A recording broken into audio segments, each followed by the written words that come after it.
Cheguei, gente. Fazer a prece para abrir, aí eu já compartilho, tá? Ok. Vamos lá. Vamos elevar os nossos corações, os nossos pensamentos a Deus, nosso Pai, e a Jesus, nosso Mestre, pedindo o amparo, a orientação, o esclarecimento para que possamos compreender as lições de hoje, para que possamos aproveitar e absorver cada lição que o Mestre e que possamos refletir, que possamos nos sentir melhores a cada momento da aula, que possamos trocar conhecimentos, ideias, e que seja muito produtiva a nossa aula hoje. Que assim seja, graças a Deus e graças a Jesus. Vamos lá, vou compartilhar aqui.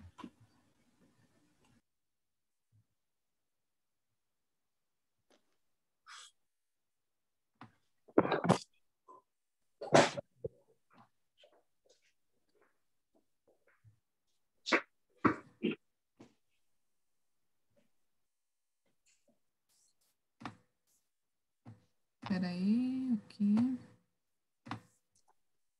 Pronto. Tá todo mundo vendo? Sim.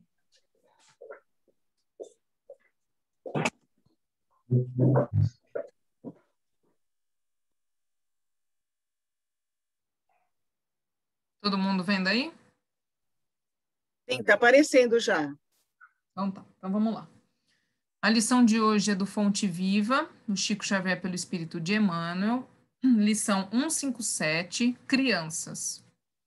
Vede, não desprezeis alguns destes pequeninos. Jesus, Mateus 18:10.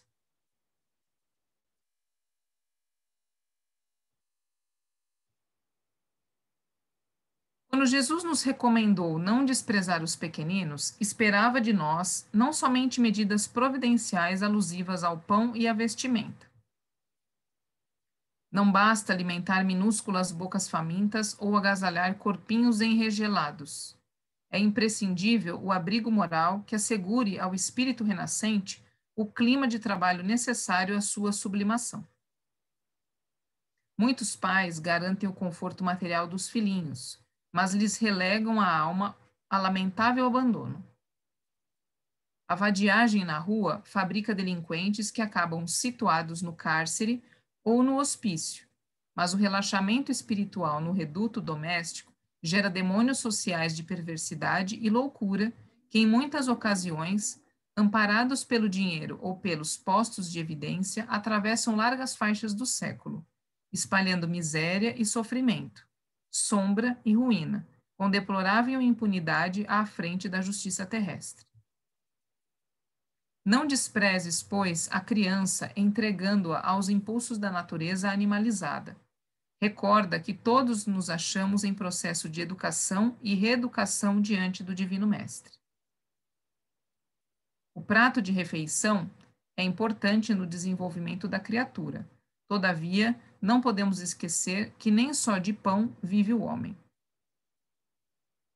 Lembremo-nos da nutrição espiritual dos meninos através de nossas atitudes e exemplos, avisos e correções em tempo oportuno.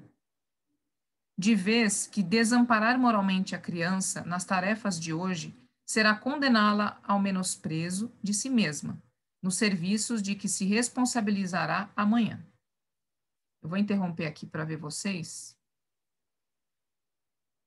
Você pode me tirar de co-host já, Lu.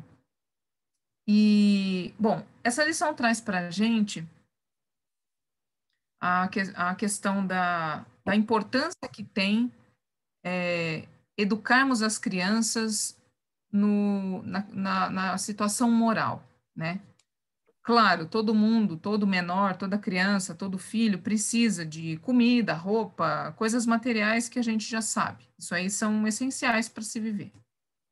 Mas a gente esquece de que, até mais importante do que isso, é você dar uma base para a criança, uma base moral, uma base de exemplos, né? Aqui a gente fala muito sobre Jesus, que é o maior exemplo que teve aqui na Terra. E a gente está aqui, na caminhada da evolução, tentando viver um pouco do que ele deixou para nós, né? Tentar viver o exemplo que ele deixou. Ele é chamado de mestre justamente pelo exemplo, porque ele viveu tudo aquilo que ele falou. Ele vivenciou toda a lição que ele passou para nós. E aí, qual é a base moral que nós temos que dar para nossas crianças?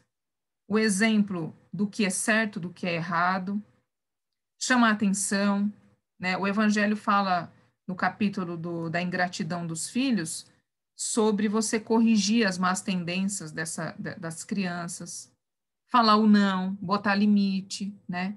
A gente vê muitas histórias, vídeos na internet, situações, já vivenciamos situações com amigos ou nós próprios mesmos, de situações onde os pais simplesmente, coisa de criança, né? Eu não tenho filhos ainda, mas eu tenho sobrinhos, eu tenho enteadas, eu tenho amigos com filhos, e eu já presenciei muitas situações onde a criança faz o que acha que deve fazer, faz e desfaz, manda e desmanda, distrata, fala um monte de coisas absurdas para os adultos, e aí você vê a mãe, ao invés de repreender e falar assim, é coisa de criança. E aí, naquele momento onde os pais, que geralmente são os principais responsáveis, né, deveriam cortar ali aquela situação, acha bonito e valida, falando que é coisa de criança. A gente precisa entender que as crianças hoje, elas vêm muito evoluídas em certas situações, né? Vêm muito inteligentes, elas mexem na tecnologia com uma facilidade muito grande, só que moralmente elas precisam ser lapidadas, principalmente. Porque senão, se você deixa uma criança chamar um avô de nojento, por exemplo, e você não repreender e passar para aquela criança o que é certo e o que é errado, amanhã ela pode te dar um tapa na sua cara e achar que está tudo bem, e achar que está tudo certo. Entende? Então, são condutas assim que a gente precisa filtrar o que é coisa de criança ou não. Por quê? As crianças, até os 7 anos, elas vêm com coisas muito das outras vidas, das outras encarnações, né? Algumas peculiaridades. A gente já viu vários relatos de criança falando, porque eu lembro disso lá atrás e nunca passou perto daquele lugar, enfim. Crianças que vêm já sabendo coisas. Então, a gente precisa formar essa criança, a gente precisa ajudar a formar essa criança. E é uma responsabilidade muito grande, porque se você fizer tudo de melhor para essa criança, moralmente, dar exemplos, etc e tal, e lá na frente ele for um filho ingrato, ou se ele for uma pessoa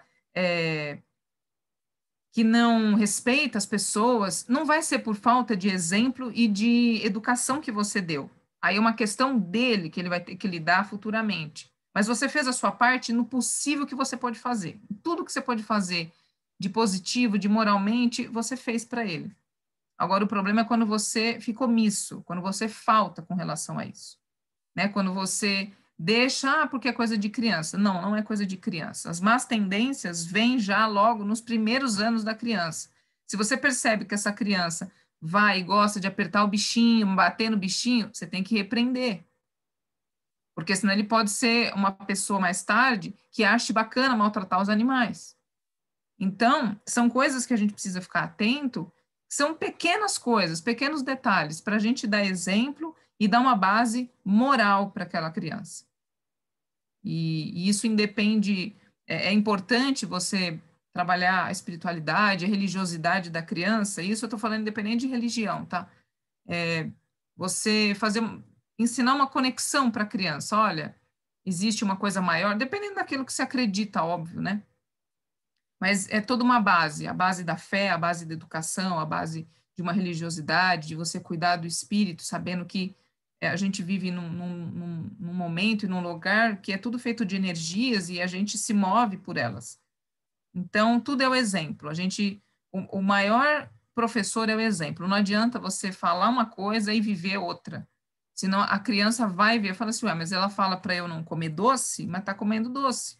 O que vai adiantar, né? Então, a gente precisa prestar atenção muito nisso, porque é de criança que a gente pega as coisas e leva para a vida adulta. Acho que era isso. Alguém quer falar alguma coisa? Nosso compromisso e a nossa responsabilidade enquanto pais ou responsáveis por esses espíritos que chegaram, que nós aceitamos esse compromisso da educação, né? De educar. Então, é um compromisso nosso. E lembrar que não é brincar de casinha, né? Que educar é muito difícil, né? Educar, dar limite, falar um não, é muito difícil, mas esses espíritos estão conosco para justamente a gente poder auxiliar nesse processo de evolução moral deles, né? E espiritual. Então, isso é muito importante, é você, além de, como a Ju falou, de dar o exemplo, você dá limite, você dá orientação, porque eles precisam disso, né? E é nossa responsabilidade. Deixa eu ver aqui, falou alguma coisa alguém aqui, deixa eu ver. Educar, a Mônica, né? Educar filhos não é nada fácil, mas impor limites é essencial. Respeito e amor ao próximo são o nosso maior legado para eles. A gente só vai entender se a gente fez o trabalho certo em relação aos nossos filhos quando eles estão no mundo, né? Quando eles estão, por exemplo, vão na casa do coleguinha e a mãe chega, nossa, seu filho está tão bem comportado, aí você fala, então estou no caminho certo.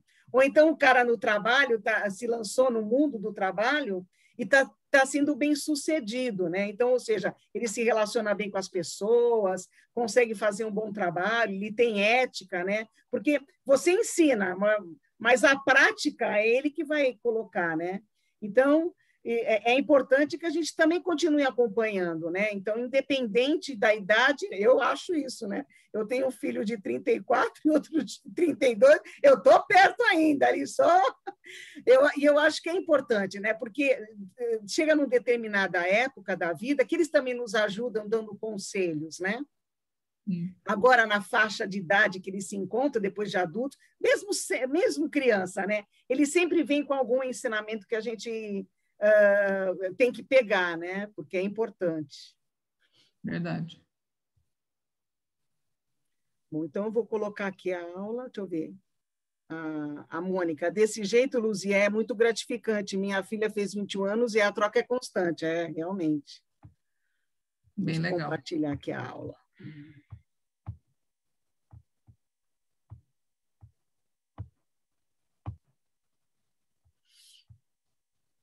Está aparecendo aí, né, Ju? Tá. Tudo ok, eu fico de olho aqui no bate-papo. Então, vamos lá. Vamos começar com uma mensagem de Jesus. E Jesus, voltando-se e vendo que eles o seguiam, disse-lhes, que buscais? João, capítulo 1, versículo 38. Então, o que nós buscamos para a nossa vida? O que nós queremos? Qual é o nosso objetivo? Então, é isso que, através da doutrina, pode nos auxiliar a ver qual é o caminho, né? A aula de hoje, ela vai tratar sobre o livro Vida e Sexo, né? Vocês estão vendo? Vida e Sexo, alguns capítulos dele. Então, eu vou falar sobre alguns capítulos e a Ju, na próxima aula, vai falar sobre outros capítulos, né?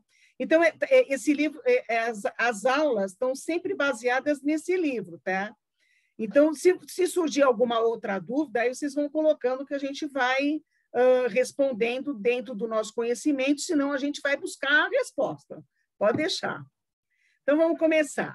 O que significa sexualidade? E aí, segundo o dicionário Aurélio da língua portuguesa, temos o conjunto de fenômenos da vida sexual. E sexo é a sensualidade, volúpia, lubricidade e sexualidade. Vocês lembram que a Flávia falou na aula da semana passada que o sexo é uma energia criativa. Então, vamos manter isso durante a aula toda para a gente poder entender qual é o entendimento, qual é a explicação que Emmanuel traz nesse livro. Quando falamos em sexualidade, estamos trabalhando com dois conceitos absolutamente distintos. O primeiro é o conceito do conhecimento dos fenômenos que regem a vida sexual do indivíduo, é o lado físico. E o segundo é o conceito de sensualidade. Referindo à definição do conhecimento da própria natureza sexual, logicamente de uma maneira saudável, Os espíritos responderam a Allan Kardec várias questões no Livro dos Espíritos. E aí, essas questões eu coloquei novamente, que foram questões que a Flávia também colocou, assim vocês não precisariam assistir a aula de novo, porque eu falei que eu ia colocar algumas questões no próximo questionário sobre a aula da Flávia. Então, eu coloquei já inserido na aula, tá? Então, a questão 200, os espíritos perguntam: os espíritos têm sexo? Não como o entendeis, porque os sexos dependem da constituição orgânica.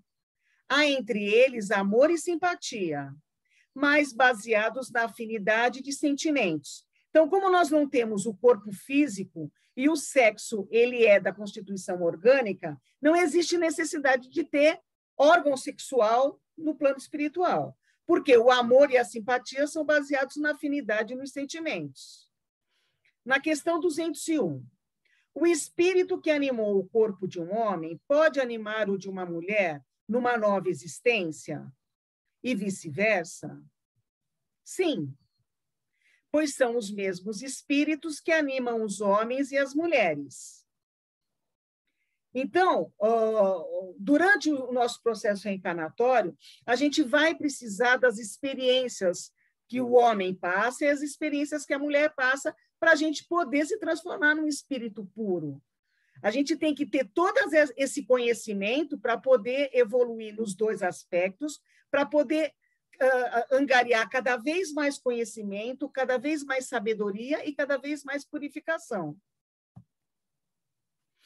Na questão 202, o Kardec pergunta: quando somos espíritos, preferimos encarnar num corpo de homem ou de mulher? Então, nós estamos lá no plano espiritual, a gente vai perguntar lá naquele armário qual é a vestimenta que a gente vai querer. Será que é assim que a gente faz, uma coisa assim muito aleatória? Pouco importa ao espírito, depende das provas que ele tiver de sofrer. Então, eu tenho a minha historinha. Então, de acordo com a minha historinha, das minhas encarnações passadas, o que eu vou precisar evoluir? Eu vou precisar evoluir em situações em que o homem vivencia mais, em que a mulher vivencia mais. Então, eu tenho que me melhorar em que aspecto? Então, aí é que vai me basear a encarnação, tanto homem como mulher. E isso a gente está falando quando o espírito já tem um processo de evolução que lhe permite fazer essa escolha. Não é uma evolução compulsória, ou seja, o espírito está tão comprometido que ele não tem a condição de poder fazer essa escolha. Então, aí, nesse caso, não. Os espíritos encarnam-se homens ou mulheres, porque não tem sexo. O espírito não tem sexo. Como devem progredir em tudo, cada sexo, como cada posição social. Então, a gente não fala que numa hora vem rico, outra hora vem pobre. É a mesma coisa, a gente tem que aprender nas dificuldades de cada situação. Oferece-lhe provas e deveres especiais e novas ocasiões de adquirir experiência. Aquele que fosse sempre homem só saberia o que sabem os homens. Ainda mais a gente imagina aquelas pessoas que são muito preconceituosas ou muito machistas mesmo. Então, eles precisam encarnar numa outra situação para ver o outro lado e assim aprimorar e assim entender que não é por esse caminho. Como pode-se perceber claramente, o conhecimento da sexualidade do ponto de vista espiritual traz ao ser humano mais autoconhecimento. Então, cada vez que eu aprendo mais, usando os meus talentos, usando as várias situações que se apresentam no processo encarnatório, eu vou crescendo nos meus conhecimentos, nos meus aprendizados, né? No entanto, por outro lado, temos a sexualidade entendida como sensualidade.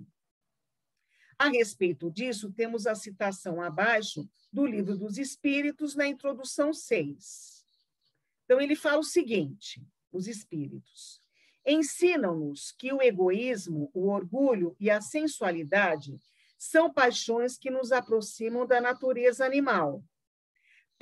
prendendo-nos à matéria. Então, o egoísmo, o orgulho e a sensualidade são sentimentos que nós temos que trabalhar neles, temos que evoluir neles, porque eles estão próximos à matéria. A sensualidade é um sentimento do corpo, né? Então, quando a gente deixa essa energia sexual tomar conta da vida da gente, a gente não vai estar canalizando ela para o lado bom, para o lado necessário. Mesma coisa egoísmo. Egoísmo é uma energia. O que eu estou fazendo com esse egoísmo? Só estou me prejudicando. E o orgulho também. Por essa passagem, podemos entender que quando a sexualidade é entendida e vivida como um apego excessivo às sensações materiais, digo, às sensações físicas, ela é considerada uma paixão ou um vício. Então, as pessoas que são muito ligadas às sensações sexuais, né, elas acabam ficando desequilibradas. E se aproxima do espírito animal.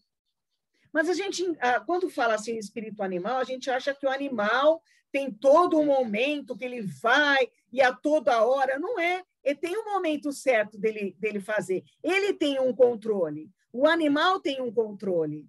Né? A gente consegue, né, que tem o momento do cio dele. Né? Então, existe um controle no mundo animal, né? Na questão sexual, na questão de reprodução. O grande desafio do espírito é, portanto, compreender e agir no sentido de libertar seus pensamentos das sensações materiais, alcançando voos mais altos em direção à sua essência, que independe da matéria. Então, ou seja, essa sensação é importante? É importante, ela faz parte da vida, faz. Mas eu não posso ficar ligada a ela de uma maneira que essa é o meu grande objetivo. Então, qual é a importância que eu estou dando? Em tudo na vida, não culpar, mas corrigir. Não desistir, mas compreender que o erro é um passo, às vezes, ao acerto. Com esse entendimento, sem tabus do sexo como processo divino, iremos fazer de nós, certamente, espíritos melhores. Então, que nem a Flávia falou, o sexo é pecado? Não. Ele é uma energia criadora que a gente tem que controlar, assim como todo vício. Né? Então, o sexo pode virar um vício? Pode. A bebida pode virar um vício? Pode. O cigarro pode virar um vício? Pode. As drogas podem virar um vício? Pode. Então, o que eu estou fazendo? Qual é o controle que eu tenho que ter em relação a todos esses assuntos? É o controle no sentido para eu me equilibrar.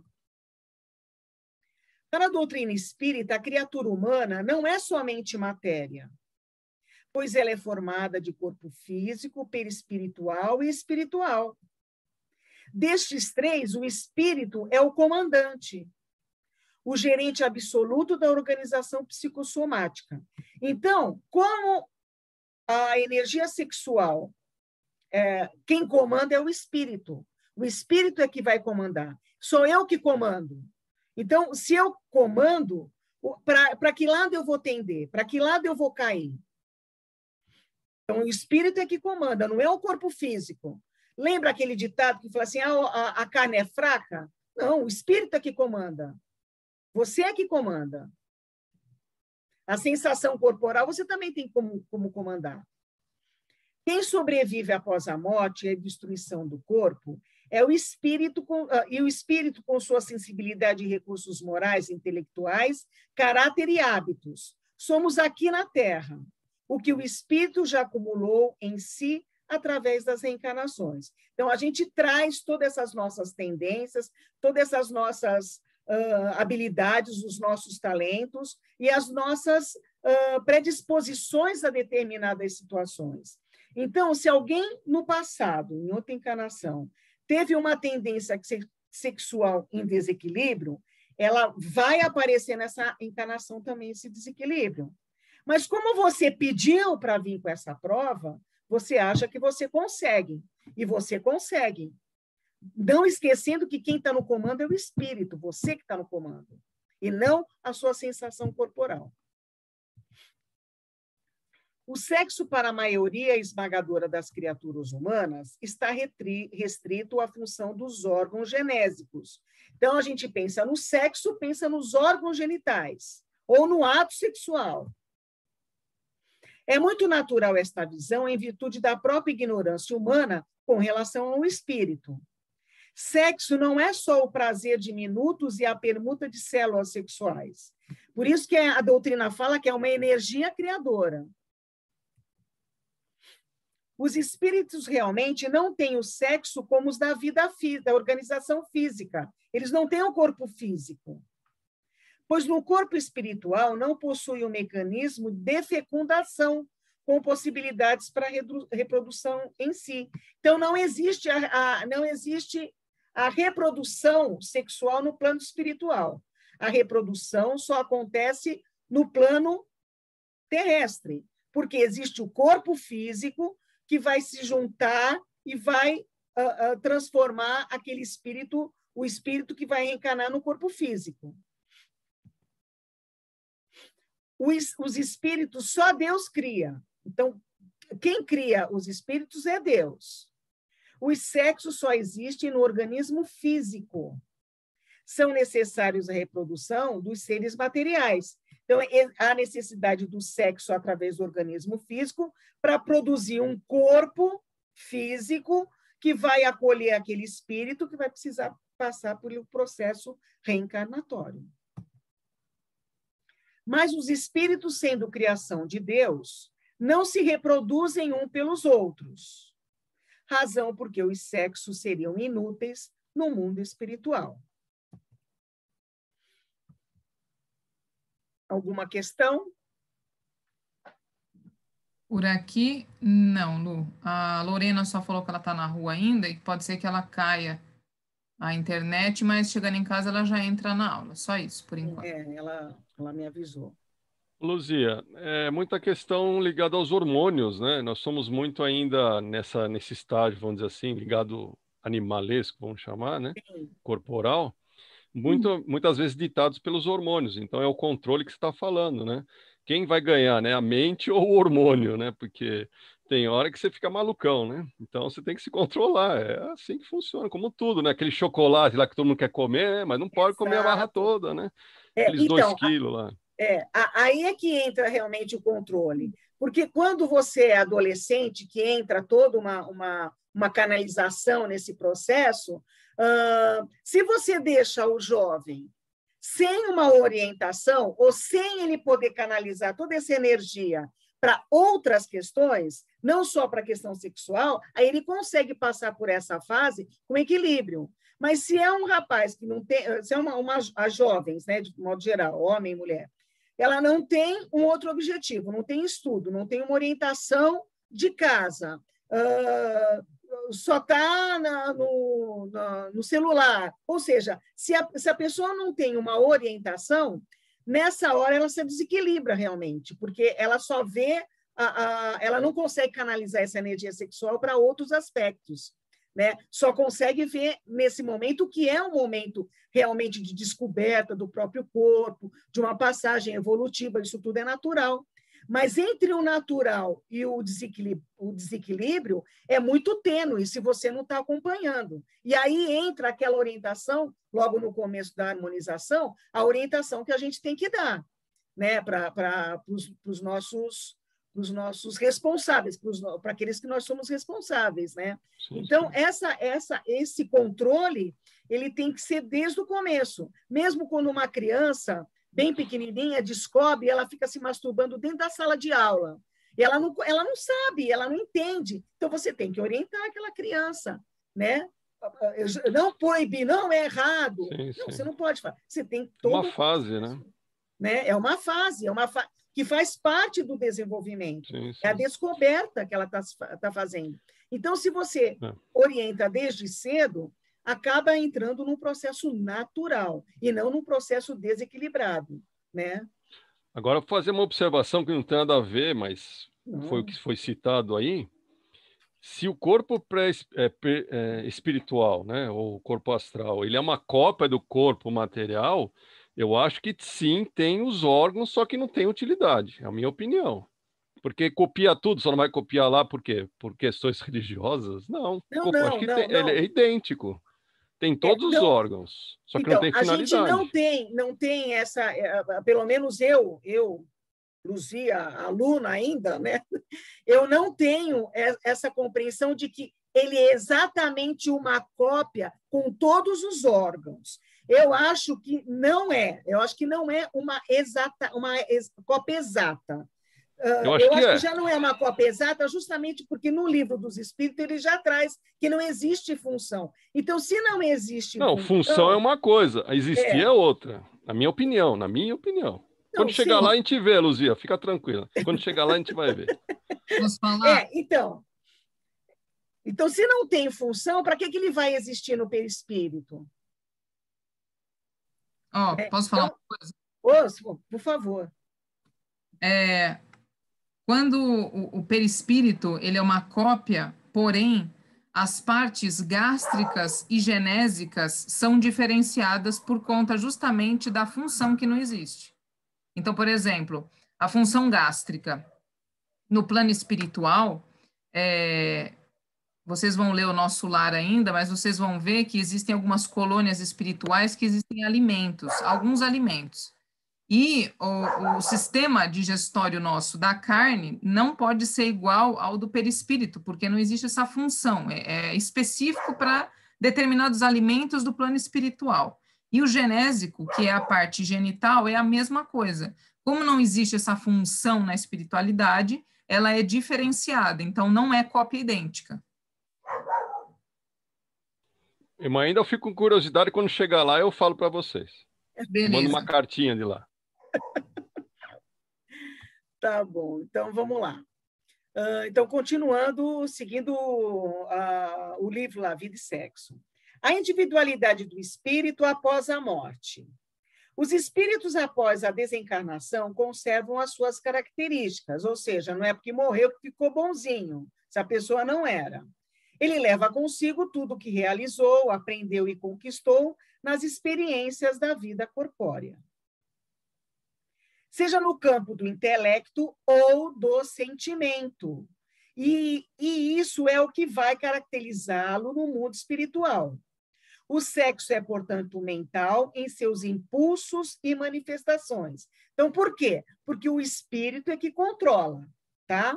O espírito é que controla. Agora, a pessoa que ela tem um desequilíbrio aqui, no plano terrestre, um desequilíbrio no plano sexual, quando ela desencarna, ela vai se ligar naquele mesmo núcleo de espíritos que tem esse desequilíbrio. Se ela não conseguiu trabalhar em nenhum momento esse desequilíbrio, então ela vai se desequilibrar. E aí o Marcelo vai perguntar, que eu sei. Então, não existe relação sexual no plano espiritual? Existe no plano mais próximo da matéria, que é como se fosse um umbral, né? Que são mundos que são criados pela mente de todos que compartilham da mesma necessidade, do mesmo desequilíbrio, e lá eles visualizam o ato. Então, eles têm a visualização do ato sexual, assim como eles tinham aqui na Terra, mas não que eles sejam realizados da mesma forma, porque, como disse a Juliana, o perispírito ele tem outras necessidades, outras necessidades no plano espiritual. Então, que ele não acontece da maneira que acontece aqui. Mas como a mente é o que rege toda essa energia, é através do pensamento que eles conseguem manter essa visão como se estivesse tendo uma relação sexual. Como se só eu tivesse essa curiosidade, né? Sobra para mim. Não quis dizer Todo isso, mundo não. quer saber, né? Mas eu só eu que pergunto. Não, é que você é que pergunta, né? Você é a que voz, você que Marcelo. perguntou mesmo, é para você mesmo, Marcelo. Vamos lá, a sexualidade nos órgãos genitais. Os órgãos genitais não são elementos básicos para definir a sexualidade nas criaturas humanas. pois elas são instrumentos passivos, obedecendo ao comando mental. Então, aí, mais uma vez, vem aquilo da energia sexual criadora. Então, não está relacionada só se é homem ou mulher. Não são eles que decretam a nossa sexualidade, mas sim a nossa estrutura psicológica. O sexo é, portanto, mental em seus impulsos e manifestações, transcendendo qualquer impositivos da forma em que se exprime. Então, na vida sexual, cada espírito será, em matéria de masculinidade ou de feminilidade, definido de conformidade com as qualidades que forem predominantes no seu campo mental. Gente, quando eu li esse trecho, me lembrei daquela música do Pepeu Gomes, né? O meu lado feminino. É uma música que ele fala sobre o lado feminino e o lado masculino que teria que ser respeitado, né? Ou seja, o lado feminino num homem e o lado masculino numa mulher. Por quê? Porque a gente já reencarnou como homem e como mulher nas encarnações passadas, a gente não tem essa lembrança, mas é o que ocorreu, e a gente tem, de repente, uma postura um pouco mais masculina em situações que a mulher geralmente não teria, e o homem uma sensibilidade um pouco mais aguçada numa postura que talvez não tivesse dentro da nossa sociedade machista, né? Que não conseguiria se manifestar de uma maneira natural, né? Então, me lembrei disso, né? O espírito, no curso das reencarnações, precisa habitar em corpo de homem ou de mulher, para aquisição de experiências que lhe possibilitarão alcançar a perfeição. Então, só através de vários aprendizados, tanto num corpo como num outro, tanto rico como pobre, como uma pessoa poderosa, como uma pessoa submissa, isso é que vai nos tornar espíritos puros para os mundos felizes, né? Nenhum espírito poderá chegar ao porto da perfeição sem antes ter acumulado em sua estrutura psíquica as qualidades de ambos os sexos. Vamos colocar só as qualidades, né? E aí tem a perfeição do espírito e as características sexuais. Então, aqui nessa imagem está falando assim o seguinte: os espíritos são criados simples e ignorantes, sem maldade, tendo aptidões tanto para o bem quanto para o mal, pertencem a diferentes ordens, de acordo com o grau de perfeição e adiantamento. Assim, os espíritos não retrocedem dentro das escalas. Então, essa aqui é a escala, imperfeitos, bons e puros. Nós estamos aqui nos imperfeitos, logicamente fazendo de tudo para a gente poder subir logo essa escala aqui, né?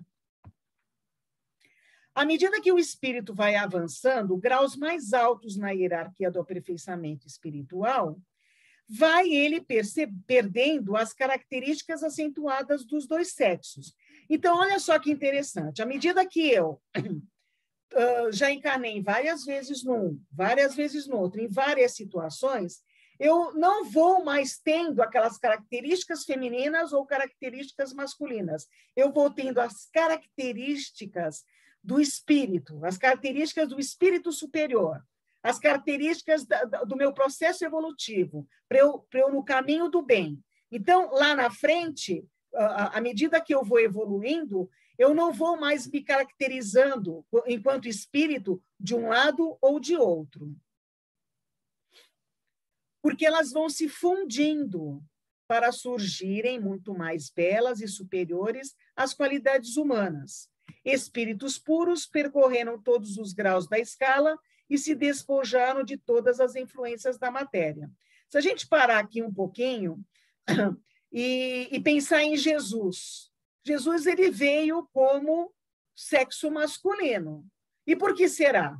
Vocês imaginam, naquela época, preconceito enorme em relação às mulheres, que ainda tem naquela sociedade até hoje, ele vindo como mulher, ele ia conseguir mandar todas as mensagens? Ele não ia conseguir. Agora, Jesus, ele tinha o sexo ainda, um ou outro, como espírito evoluído, já não tinha mais, mas ele teve que vir para nós para poder servir de exemplo e poder passar sua mensagem naquela realidade, naquele corpo masculino. Mas e a sensibilidade dele? O respeito que ele tinha em relação às mulheres, né? Tem a história de Maria de Madalena, Maria de Magdala, que é uma história maravilhosa, né? Na síntese gloriosa dessas virtudes desenvolvidas infinitamente, em plenitude de luz, sabedoria e amor. Alguma questão? Deixa eu beber uma água aqui. Aqui nada, Lu. Então, vamos lá. Além do Marcelo, que você vai falar que eu pego no pé dele. Não, deixa o pessoal perguntar. Agora eu vou ficar quietinho aqui. Não, Marcelo, olha... Não. Oh. Não, o pessoal tem que perguntar também, ué. Se não quer falar, pode escrever. E aí a gente entra na introdução do livro Vida e Sexo. São as normas apresentadas. Então, quais são as normas que a gente não pode ficar preso a elas, né?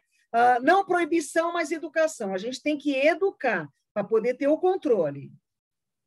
Não abstinência imposta, mas o emprego digno, com o devido respeito aos outros e a si mesmo. Então, a doutrina fala para não fazer sexo? Não, não é isso. A gente vai ver mais adiante.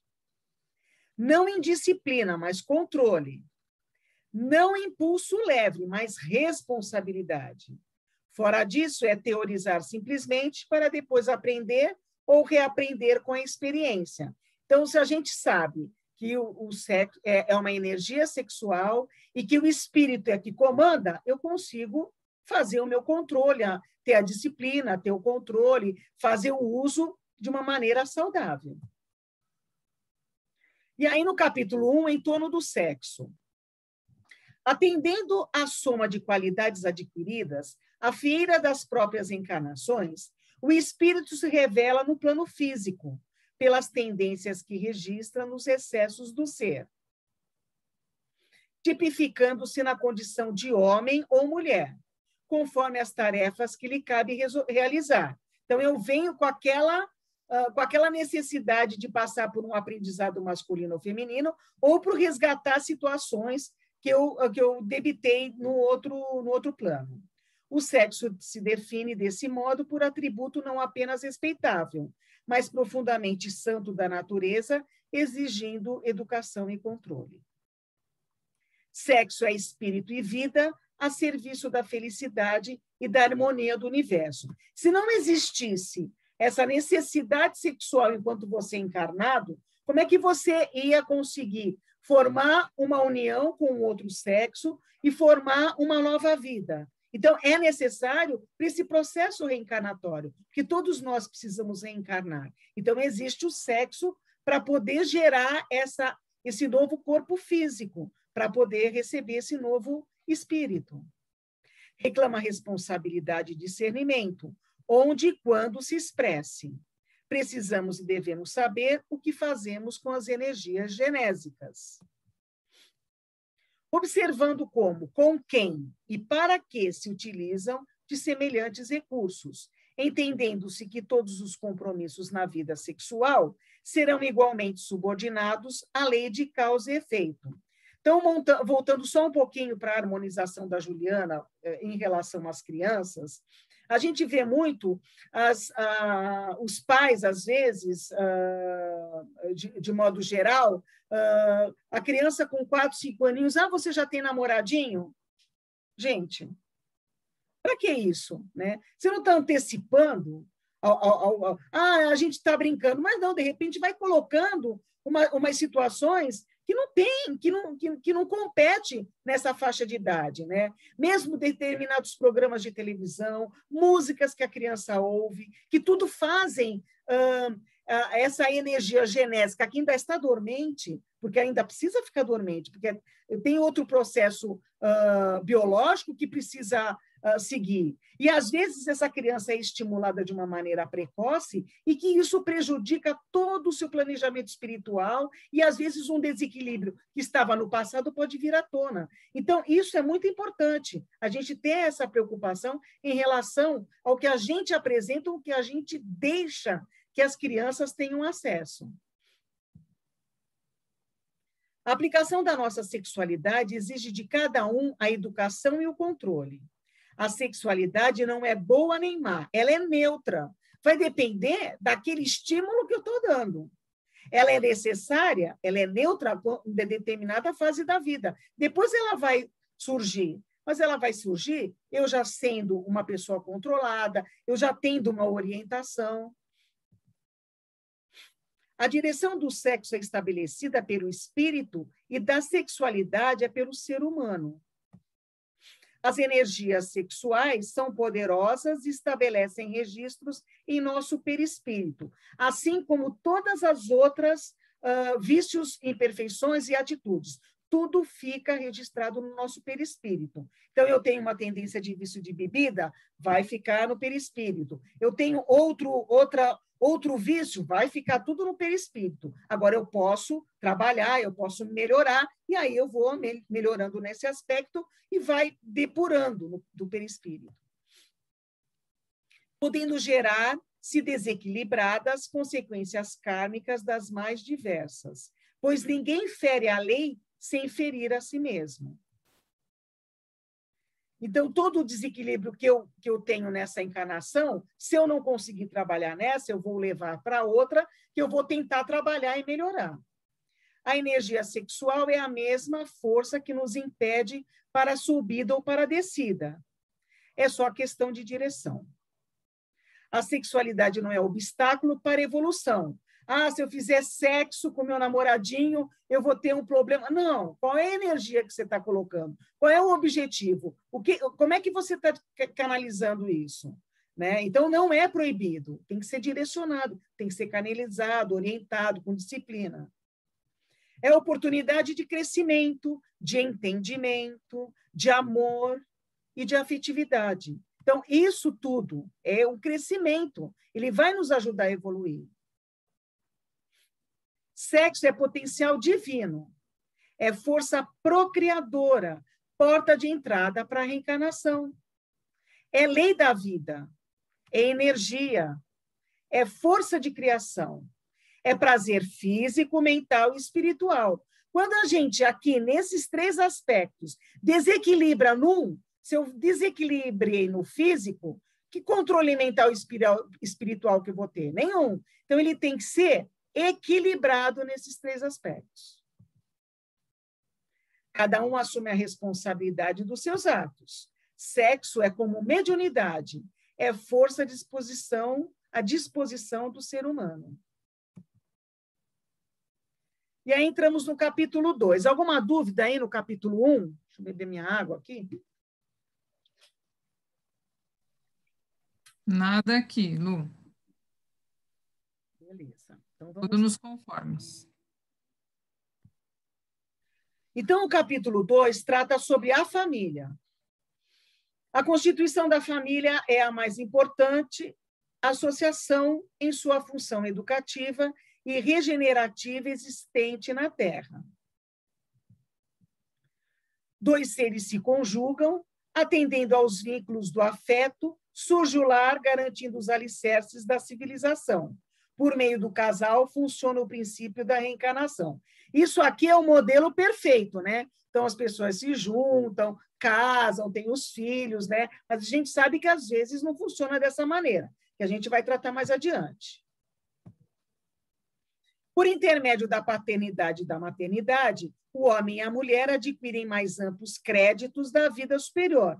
Então, o nosso compromisso, a nossa responsabilidade é maior, mesmo que essa paternidade e essa maternidade cheguem, de repente, numa situação que não teve um cuidado, um comprometimento, né? Mas a responsabilidade da paternidade e da maternidade é eterna, não tem como fugir dessa responsabilidade. Os filhos são liames de amor conscientizado, que lhes granjeiam proteção mais extensa do mundo maior. uma vez que todos nós integramos grupos afins. Então, hoje, eu sou mãe dos meus filhos, mas numa encarnação passada ou uma no futuro, eu posso virar filha deles. A parentela do planeta faz-se filtro da família espiritual, sediada além da existência física, mantendo os laços pré-existentes entre aqueles que lhe comungam o clima. No Instituto Doméstico, temos uma organização de origem divina, em cujo seio encontramos os instrumentos necessários ao nosso próprio aprimoramento para a edificação do mundo melhor. Então, essa é uma família perfeita, tal, pai, vó, mas às vezes não funciona, não é desse modelo. Agora, se não for desse modelo, está errado, e está falando que o Instituto Doméstico é a origem divina.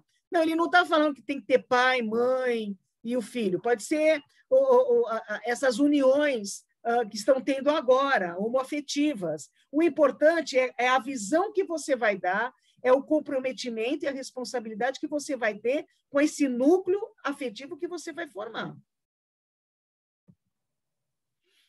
Então, vamos lá. Alguém que pergunte aí, faça alguma coisa. Vocês estão aí, né? Só estou vendo a Ju. Nenhuma pergunta, por enquanto.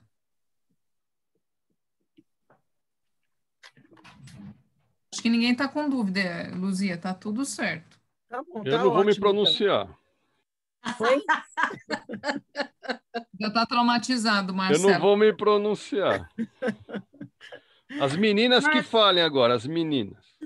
Ai, meu Deus, vamos lá. Ele magoou, Luzia.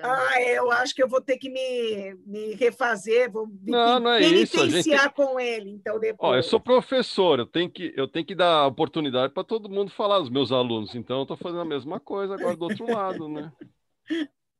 Tá bom. Então, vamos lá. Agora é o capítulo 3, é o namoro.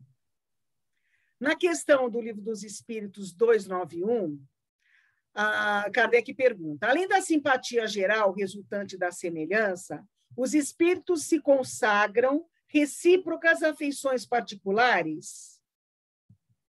Aí responde sim, como entre os homens. Então, vamos lá.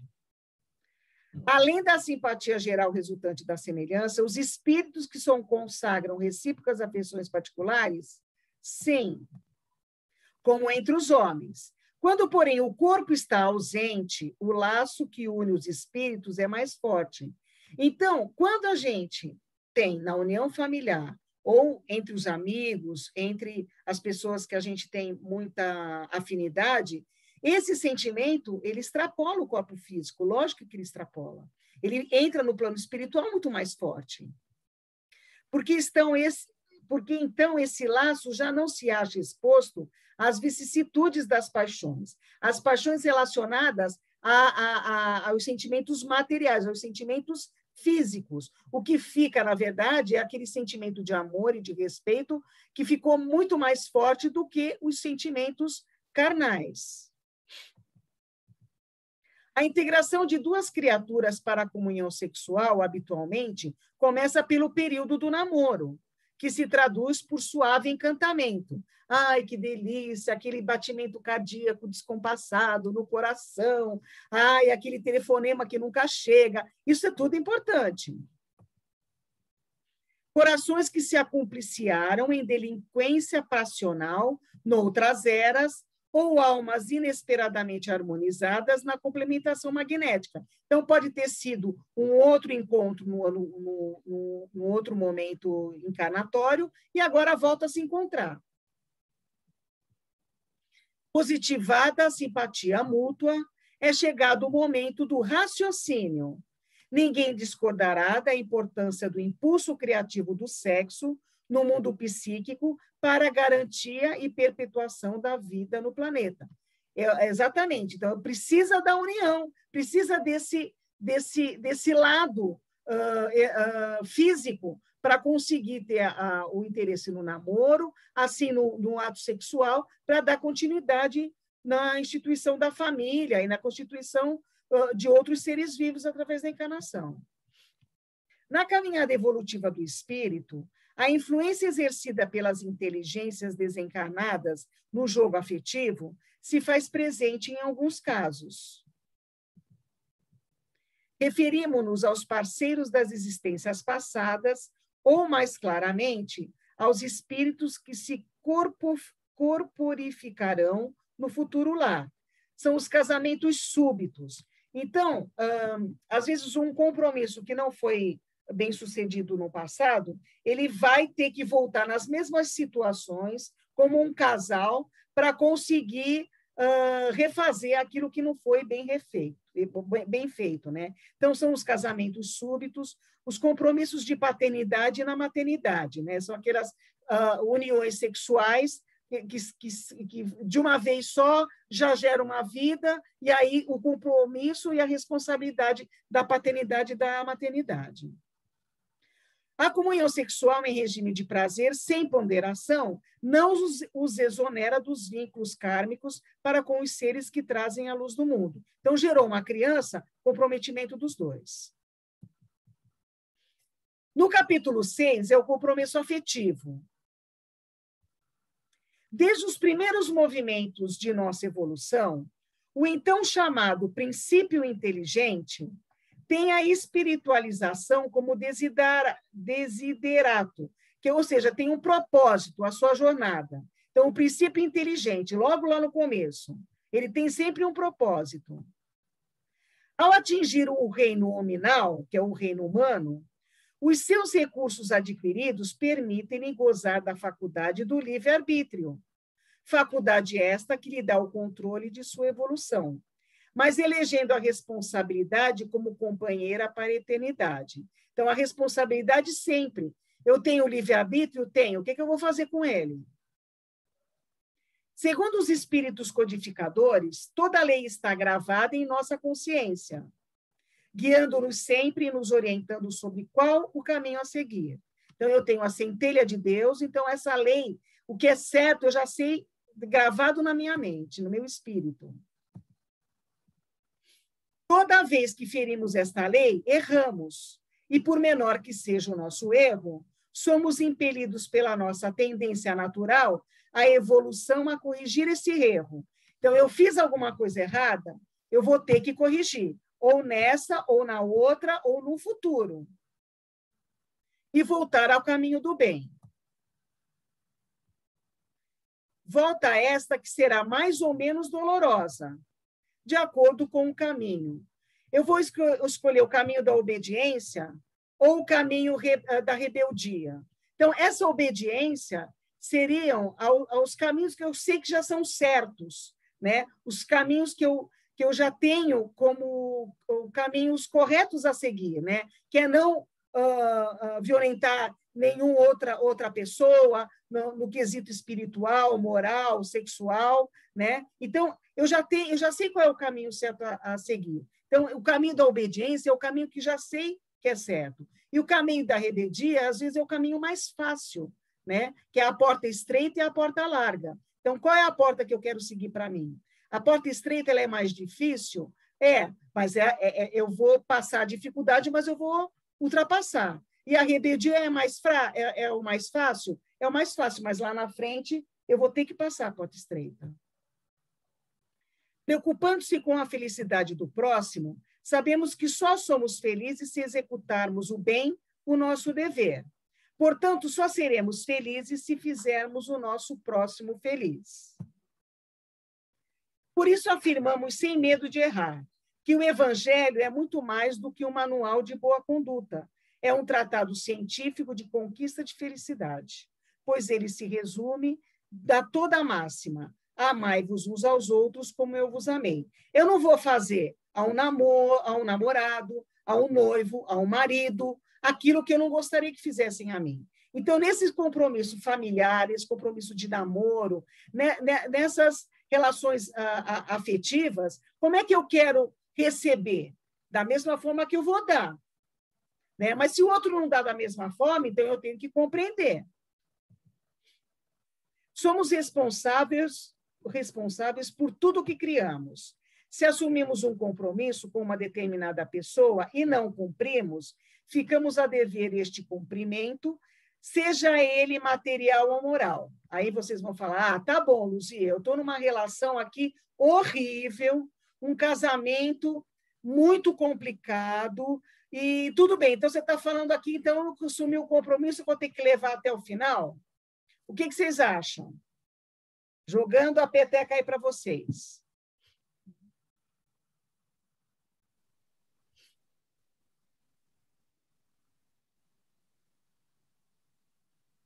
Quer dizer que vocês vão ficar num casamento que não está dando certo até o final? Mesmo ele sendo... Hoje em dia, não, né? Eu não fiquei. Antigamente era mais difícil. Agora, deu certo na segunda vez, segunda semana já é benção. Quem mais falou aí que eu acho que perdi? Eu falei que eu, na realidade, eu me separei com 25 anos de casado. 25? Né? 25. É. E assim, a gente resolveu separar porque não estava bom para nenhum dos dois. Então, nós terminamos, mas de uma forma muito, muito tranquila. Até porque nós temos filhos e esses vínculos são eternos, né? Quer dizer, não adianta nada a gente se separar e ficar brigando, jogando filho contra a mulher, contra o marido, né? Jogando um contra o outro, porque a gente vai continuar se encontrando. Hoje a gente tem neto e a gente curte isso junto de forma legal. Muito civilizada e muito tranquila. Muito legal. Mas eu sei que isso não é rotina, né? As relações normalmente terminam mal. Eu fui privilegiada e a gente conseguiu terminar de uma forma muito boa. Eu tenho uma pergunta aí para todo mundo aí, de modo geral, que eu fico sempre pensando se... Porque a gente sempre põe as coisas como provas, né? Ah, eu tenho que fazer isso porque é uma prova, eu tenho que superar. Mas se você pegar o outro ponto de vista e dizer assim, poxa, o seu objetivo é ser feliz. Então, qualquer coisa que te contrarie, você larga a mão e faz outro caminho, né? Eu sempre fico pensando, o que é que você considera uma prova, o que você tem que realmente suportar, ou você tem que escolher o caminho para sempre ser feliz, porque é difícil, né? Só depois que você desencarna é que você vai saber, puxa, você devia ter ficado naquela situação porque era uma prova, né? Eu não sei a resposta. Eu acho que não tem resposta para isso tão simples assim, né? Que nem essa pergunta que você falou. Se tem um casamento ruim, você tem que ficar porque foi uma prova que você aprontou no passado, agora você tem que passar, você tem que, né, superar isso, ou você desiste e vai ser feliz sozinho ou com outra pessoa, né? É complicado, viu? Eu não sei responder, não. Ó, antes de responder, Lu, deixa eu só falar o que a Mônica falou aqui, da sua pergunta. Ela falou punk, eu não ficaria no casamento que não tá dando certo e falou que tá com você, Rosa. Achou o máximo a sua história. Legal. Então, eu analisando... Eu acho que, na realidade, eu tinha uma história, o meu entendimento, né? Eu posso estar completamente errada e estou aqui para aprender. Eu não estou aqui num outro papel que não seja de aprendizado. Eu acho que a gente tinha um papel a cumprir juntos, sim, né? Porque nós éramos muito diferentes, muito diferentes. Né? Ele era ateu, até quando a Juliana começou a falar a respeito de filhos, de você trazer Deus para dentro de casa, eu consegui, com os meus filhos, na realidade, trazer a questão da espiritualidade de uma forma muito mais ampla. Né? Que o pai deles não acreditava em nada e eu era uma pessoa que tinha crescido numa igreja católica, que tinha ido e que estava, na época, fazendo também kardecismo, estava estudando, e que nós tínhamos visões diferentes de mundo, mas isso era uma coisa que era falada, eu acreditava nisso. Né? Tanto que meu filho, um deles, se tornou kardecista depois, e ele pegou um dia que ele mora em Florianópolis e um dia estava lá e ele pegou, olha aqui, mãe, o meu evangelho que você me deu em quanto que foi? Acho que 90. Sabe assim, era o evangelho que ele usava até hoje, que estava com uma dedicatória para ele, dizendo que aquilo estava representando os meus valores, né? Que eu queria que ele pelo menos conhecesse para poder fazer as opções dele. Então, assim, na realidade, eu acho que eu tinha uma missão a cumprir com ele, com meu ex-marido, né? A gente cumpriu essa missão, eu acho que foi um ciclo que se fechou. Essa é a minha sensação, porque foi assim uma coisa muito tranquila, muito bem resolvida. As crianças já eram adultas, né? Já eram adultas. Isso aí eu acho importante. A coisa que eu mais tinha medo na minha vida é das minhas filhas ficarem sem pai. Então eu já levei uma situação diferente, porque eu queria que minhas filhas tivessem pai. Meu pai morreu com 14 anos. Eu tinha 14 anos. Minha mãe virou a cabeça, porque eu acho que ela não era feliz, então ela queria ser feliz. Só que eu tinha 14 anos e era uma outra época. As meninas de hoje em dia, sei lá, se os pais se separam, é normal, natural, né? Para mim não foi terrível. Eu me sentia perdida. Quando eu me casei, quando eu comecei a namorar meu marido, eu achei, acho que um pai, um marido, um amigo, uma proteção, tudo. Bom, ele é tudo para mim, até hoje, né? Nós vamos fazer 45 anos de casados e faz 50 anos que nós estamos juntos. Então, ele é tudo para mim. Mas não imagino eu sem ele de jeito nenhum. Mas as pessoas são diferentes agora, né? Não sei lá. E minha mãe já era, né? Naquela época, minha mãe que teve 50 namorados, sei lá, não sei quantos namorados lá depois que meu pai morreu. Então, para mim é muito importante ter o meu marido aqui.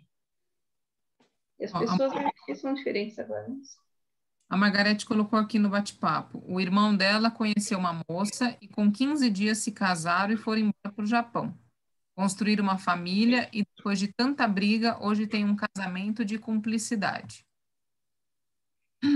Então, mais alguma coisa, Ju? Não, mais nada.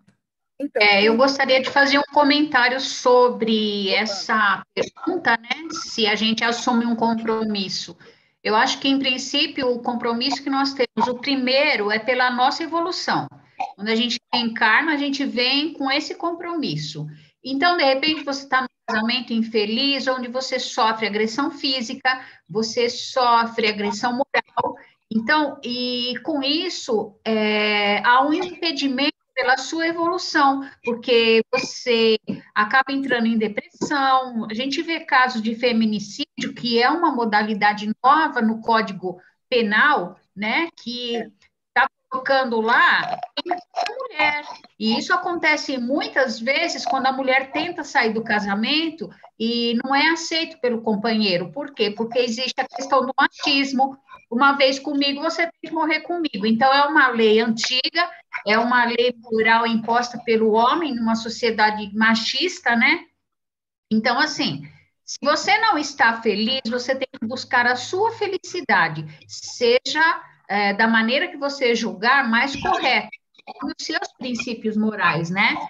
Acho bacana casais, como o que foi citado, que ficam juntos em função de filhos, né? Então, a pessoa abre mão de uma vida pessoal, de encontrar um novo companheiro, uma nova companheira, para poder dar uma estabilidade, porque filho, querendo ou não, é assim, precisa sim de pai e mãe, né? Se estiverem juntos numa mesma casa, melhor, mas é importante que você, assim, que as pessoas não fujam a esse compromisso. Você pôs filho no mundo, então sua obrigação é dar o cuidado. Ainda existe a questão do homem ser o mantenedor, então a questão da pensão, do dinheiro, mas os dois têm responsabilidade junto. O homem, sim, tem que saber trocar fralda, tem que saber dar comida, tem que saber ir na porta da escola. A mãe não pode ir na festinha da escola, o pai tem que ir. Então, é assim, a busca da felicidade é muito complicada, mas ficar sofrendo num relacionamento que só te empurra para trás, que faz com que você sofra riscos, eu acho que isso é até contra a lei de Deus, porque nós temos que nos preservar, a gente tem que ter amor próprio. Então, minha opinião é essa, e você não é obrigado, casamento não é eterno, nunca foi. né? As pessoas que vivem essa ilusão do foram felizes para sempre. Isso só existe no conto de fadas, porque na vida real não é assim. Você não é obrigado a ser feliz para sempre ao lado de uma pessoa, e quando você não é, você se culpa. Não, não existe culpa, existe assim, foi até onde tinha que ser. Às vezes tem relacionamento que é para durar 1 ano e tem outros que é para durar 50. Minha opinião é essa, gente. Eu ia comentar também sobre o que você Roberto, falou. Uma coisa. Fala aí, Margaret. Oi. Não, então, eu desde de pequena sempre ouvi, né, tipo assim, que a gente é feito para ser feliz. Então, se você casasse e não era para você ficar sofrendo nisso, né? Mas uma coisa que eu acho que falta muito hoje em dia que pegando o gancho que a Sueli colocou do feminicídio, a minha mãe sempre colocava para gente, se você namorar e seu namorado te apertar mais forte, te der um tapa, esquece, porque isso é só um gatilho para uma agressão maior no futuro, né? Eu acho que hoje em dia se fala muito pouco nisso, né? Então as pessoas, é porque ele me ama, que ele não quis que eu usasse a mini saia, porque não sei o quê, porque, né? Eu já falei, eu não sei se foi com essa turma ou com outra, a minha filha, quando começou a faculdade, ela era atleta, ela sempre andava de shorts para cima e para baixo, mas eu a carregava para cima e para baixo, né? Ela, quando começou a faculdade, ela falou para mim, mas eu não posso ir na faculdade de shorts? Eu falei, você pode. É que a gente não tem as pessoas que saibam essa divisão, Não, deu para entender. O que você pode e o que eu não posso. Então, as pessoas acham que pelo você estar de shorts, andando de condução, eles podem, né? E não é porque, eu vou andar do jeito que eu quero. A gente tem que se proteger. É o jeito da gente se amar. Então, a gente se protege. Não é o fato assim, eu quero andar com a roupa transparente, eu quero andar de mini saia. A gente tem todo o direito, né? Só que a gente tem o direito de se preservar também, né? Então, é isso, gente. É isso mesmo. Legal. A questão do compromisso, né? Só vou começar por lá, depois a gente chega nesses últimos comentários. Esse compromisso, ele tem que ser até o momento em que eu tenho que me preservar, né? Então, se durante esse compromisso eu tentei, porque o que acho que foi a Maria Cristina que comentou, que as pessoas logo já desistem, é que não existe uma tentativa, né? Então, no primeiro obstáculo, a pessoa já quer cair fora, e não é por aí, né? Então, se você chegou a ter um compromisso, é porque você achou que valia a pena. Logicamente, a pessoa foi se apresentando, de repente, de maneiras estranhas, e você foi tentando, e não deu, aí você tem que realmente fazer o seu processo evolutivo, que nem disse a Sueli. Então, você tem que ficar, mas você tem que tentar. Porque aí, como diz o Marcelo, mas será que tudo é prova? Não, você tem que tentar, porque é uma situação em que você entrou de livre-arbítrio e, de repente, está surgindo uma dificuldade, eu já vou cair fora? Não, vou tentar um pouquinho. Eu vou tentar. Se na tentativa aquilo realmente não deu, aí você vai para um outro caminho. Não é porque o casamento da Rosa não deu certo para eles ficarem juntos que acabou o compromisso dela, não, porque o compromisso dela é com os filhos e a família.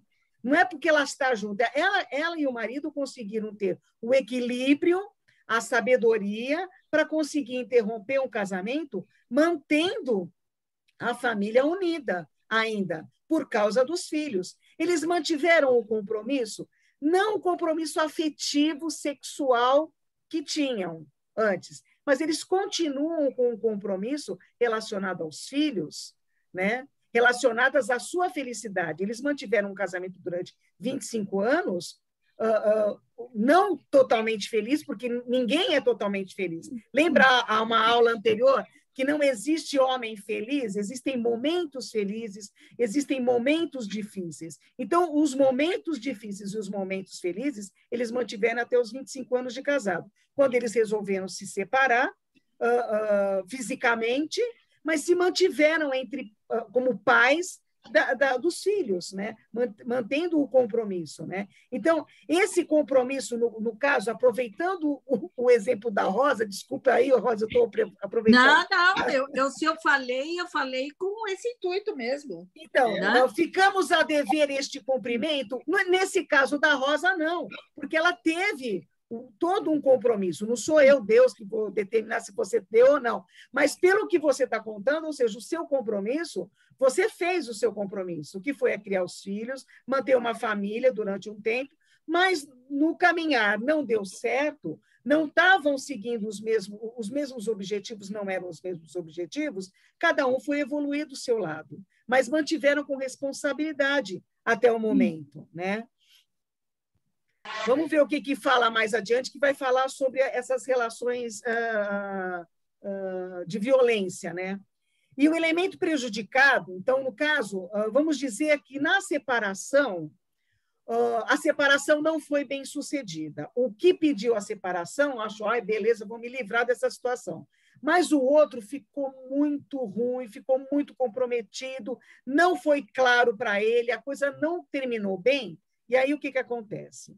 O elemento prejudicado, se não administrar bem a decepção, pode vir a ser portador de sérios problemas, pelos quais seremos altamente responsáveis, sendo que a resolução da questão, muitas vezes, demora séculos. Então, no caso do feminicídio, que a Margarete falou. Então, no caso do feminicídio, uma das pessoas não era equilibrada. Então, ele estava querendo que a outra pessoa fosse dele de uma maneira pessoal, né? Era a posse dele, né? Então, ele vai ficar prejudicado na questão de outros processos reencarnatórios? Provavelmente sim, mas às vezes não foi por causa daquela pessoa com quem ele estava, por causa do seu próprio desequilíbrio, por não conseguir fazer uma compreensão da sua própria limitação, né? Agora, se a situação foi através de uma traição, tal, deixou o outro espírito muito comprometido, deixou o outro espírito muito magoado, se o outro não conseguiu perdoar, vão voltar esses dois espíritos novamente para poder fazer esse resgate. A vida tem seus misericordiosos recursos para nos induzir à correção, e através do movimento reencarnatório, vamos ficando frente a frente com os problemas criados por nós mesmos. Isso nos casos das pessoas que não conseguiram se separar de uma maneira muito equilibrada, que ficou uma pessoa muito desequilibrada em relação à outra, para que devolvamos a estratégia de resolvê-los. Motivos para complicações. Sempre que agimos valorizando os nossos interesses em detrimento do alheio, saímos do campo vibracional do Criador, iniciando aí a complicação. Então, se a gente fizer só o que é bom para mim, não vai dar certo. Mas agora imaginemos essa situação de conquista louca de nossa satisfação narcisista. Eu sou o bonzão, gerando desequilíbrio no sentimento alheio. Passamos a ser, como já dissemos, corresponsáveis por qualquer processo de angústia e criminalidade gerados por essa situação. Então, se eu sou uma pessoa extremamente egoísta, só penso em mim, nessa relação afetiva, isso vai gerar um desequilíbrio. Com ilustração, reportemo-nos a um caso narrado por nosso irmão André Luiz na obra Nos Domínios da Mediunidade, no capítulo Psicometria. Então, aqui eu vou explicar primeiro o que é psicometria. É a faculdade mediúnica pela qual o médium, em contato com os objetos, pessoas ou lugares relacionados com acontecimentos passados, sintoniza-se de tal maneira com eles, descrevendo-os com precisão. Então, a psicometria é assim, você toca em algum objeto que foi de uma outra pessoa, você tem uma certa sensação, uma certa intuição, uma certa mediunidade daquele objeto foi de um homem ou de uma mulher, de uma que situação foi, né? Então, isso seria a psicometria. Então, determinada irmã, agora voltando para a historinha, determinada irmã, tendo recebido um espelho de um jovem que lhe prometera casamento, que é essa pessoa aqui que está dentro do espelho, tá?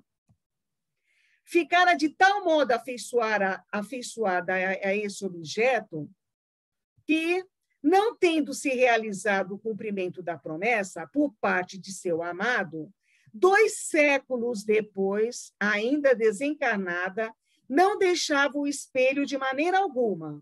Então, ou seja, ela recebeu esse espelho de presente de um futuro, de um pretendente, né? Então, vocês imaginam a roupa dessa pessoa, isso há quanto tempo foi, há quantos séculos atrás foi. Então, ela recebeu a promessa de que ia se casar, e ela recebeu esse presente. E aí isso não aconteceu. E aí ela se apegou a tal maneira ao espelho que ela ficou dentro do espelho, né? Como se fosse pertencente ao espelho. E aí Aulus, o orientor de André Luiz, que relata na obra, afirma ainda que os dois terão de se reencontrar num processo reencarnatório, com vistas ao ajuste necessário no campo do sentimento. A moça ficou totalmente desequilibrada, então ela ficou presa nesse espaço, nesse tempo, nesse objeto, porque ela não conseguiu aceitar essa rejeição. Ora, uma simples promessa de casamento não cumprida estava a gerar um processo de desequilíbrio que já durava mais de um século e que poderia durar muitos outros. Aí ia depender do processo espiritual para eles poderem se encontrar e resolver esse problema. Portanto, antes de nos vincularmos às pessoas através de promessas brilhantes ou um ato sexual fortuito, os resguardemos porque sabemos que somos responsáveis por tudo o que geramos nos outros. Então, alguma dúvida? Vou fazer uma pergunta, Luzia. Luzia, você falou no começo desses slides aí, quer dizer, que uma pessoa, vamos pensar em alguém que tem uma relação abusiva, tá? E ela rompe essa ligação e ele, claro, não admite, porque eu tenho uma amiga que viveu exatamente isso. Ele não admite isso de forma alguma, ele se volta dizendo que ela é culpada, responsabilizando ela pelo fato dele ter ficado mal, triste. Ela é responsável numa situação dessa? Então, ele é em desequilíbrio. Quem está em desequilíbrio é ele, né? Pelo que você está me contando. Ela ainda está com ele? Ela ainda está com ele? Não, eles se separaram. Mas ele separaram. Jogava na cara dela que, assim, na realidade, não sei como não terminou pior a relação, né? Porque era para ter terminado pior, porque ele era muito passional. E ela não tem responsabilidade sobre isso, terminando com ele. Não, porque ele estava... Se era um relacionamento abusivo, como é que ela iria ficar? Poderia ter gerado uma violência, uma violência física, até... Sim, até gerou uma violência, não chegaram às vias de fato, mas ele fazia...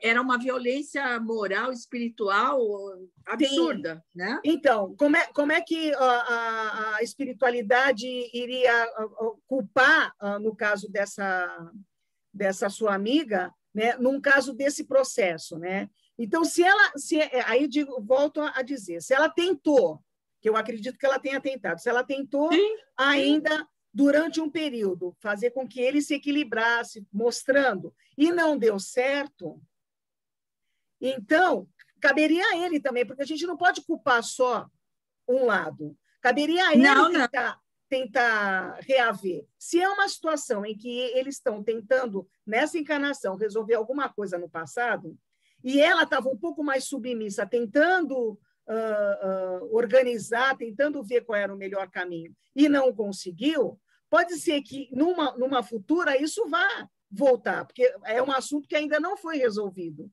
Mas talvez não terminou.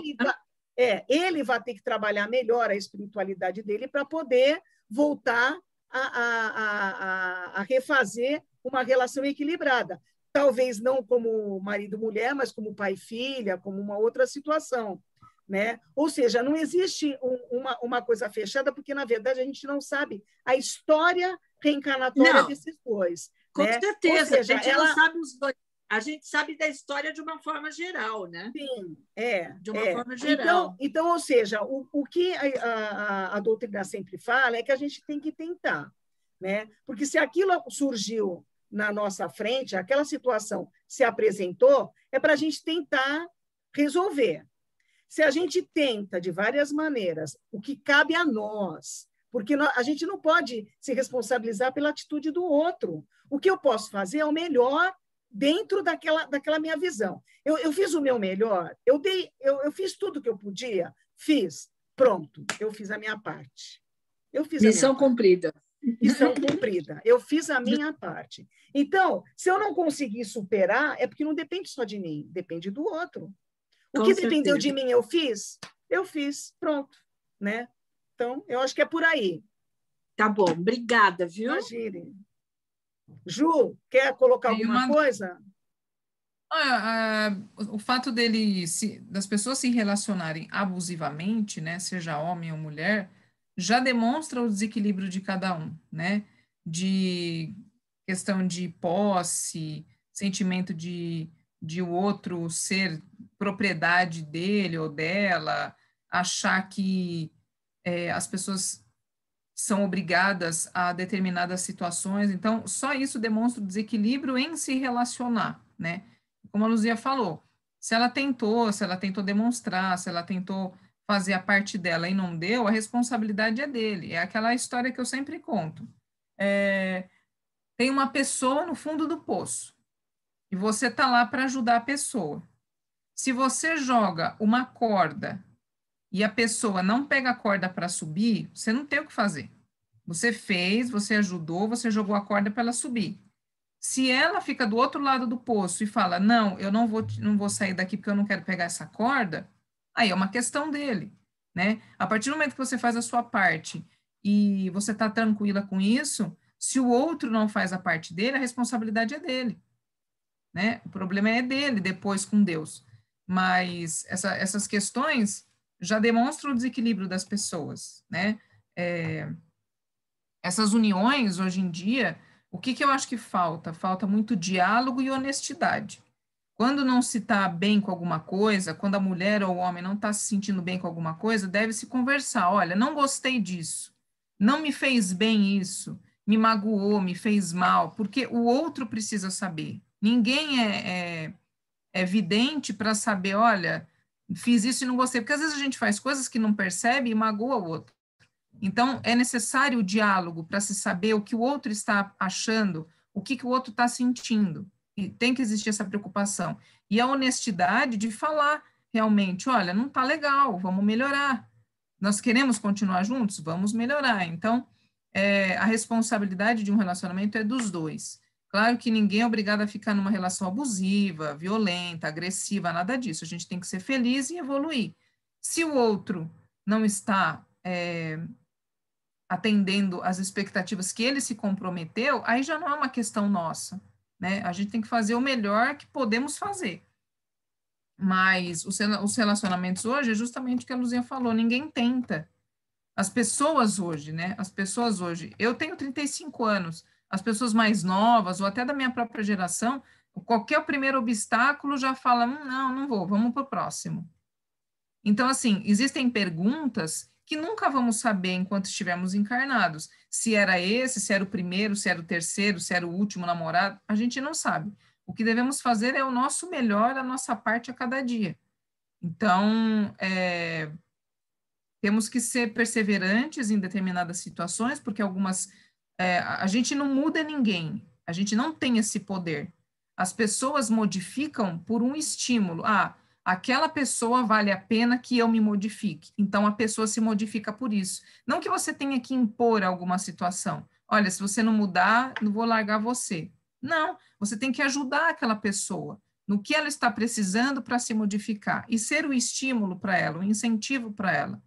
Se mesmo assim a pessoa não tiver a vontade de se melhorar, aí é uma outra questão. Mas ninguém muda ninguém. Cada um se muda, muda a si próprio se quiser, né?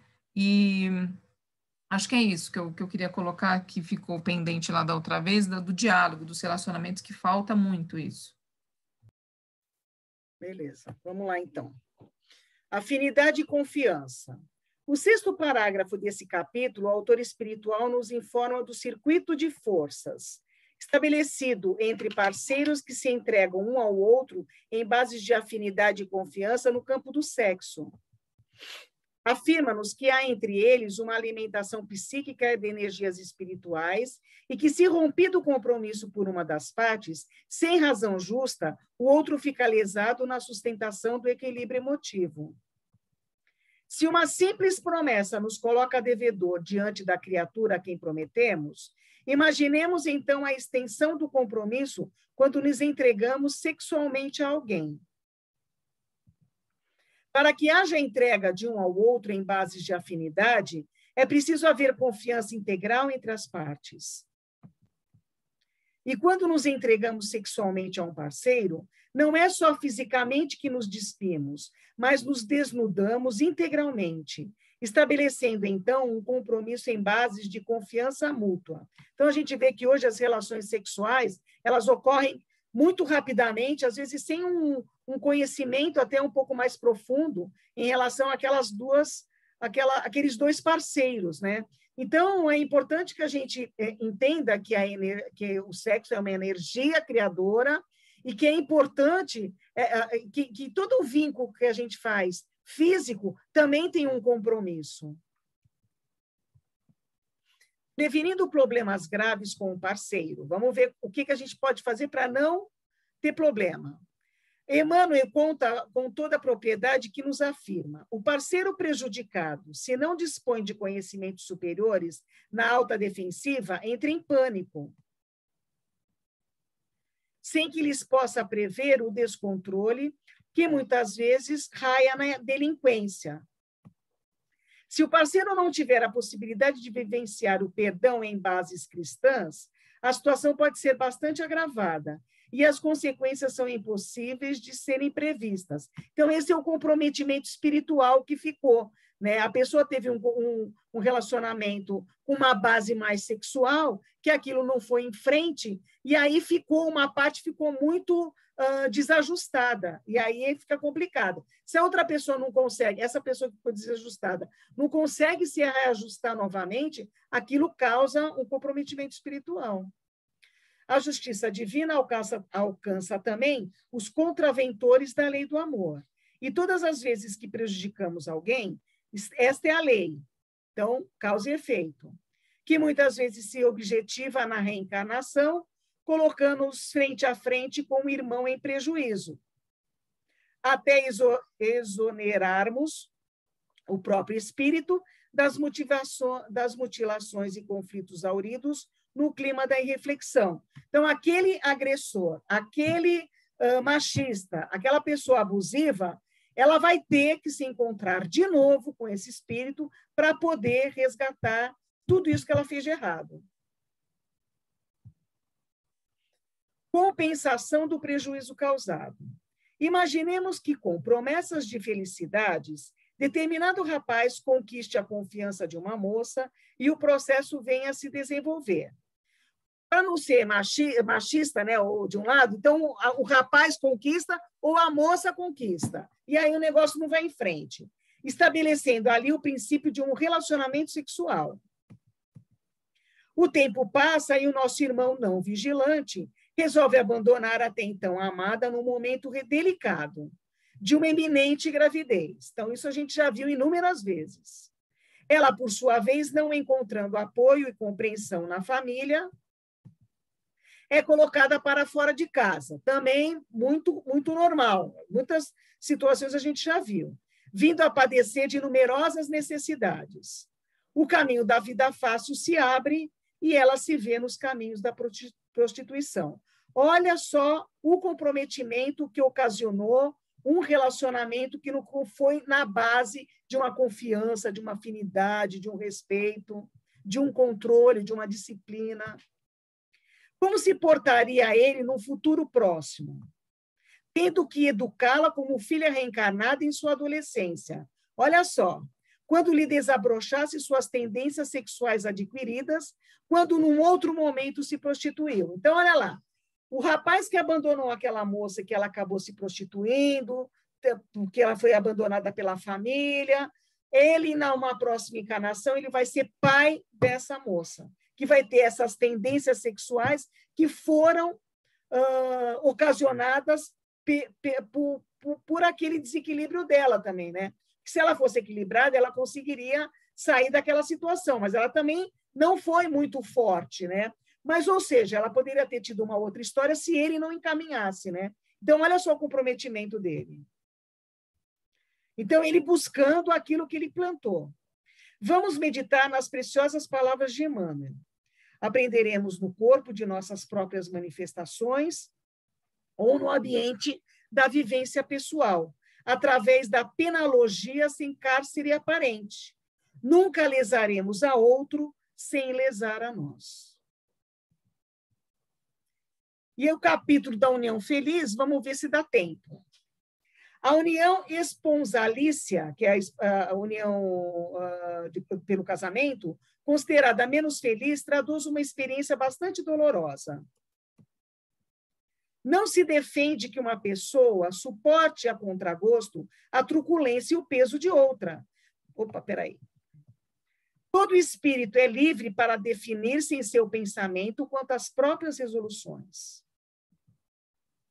Entretanto, antes de optar pelo rompimento, convém refletir sobre o que seria uma verdadeira libertação. A lei divina se encontra inscrita na consciência de cada ser e jamais é burlada. Então, refletir sobre a verdadeira libertação. Eu estou num extremo já, eu já fiz de tudo, eu já tentei de todas as maneiras, não dá. Não dá, então, terminou. A angústia persiste enquanto não se remove a sua causa. Nas ligações afetivas, colhem-se muitas alegrias.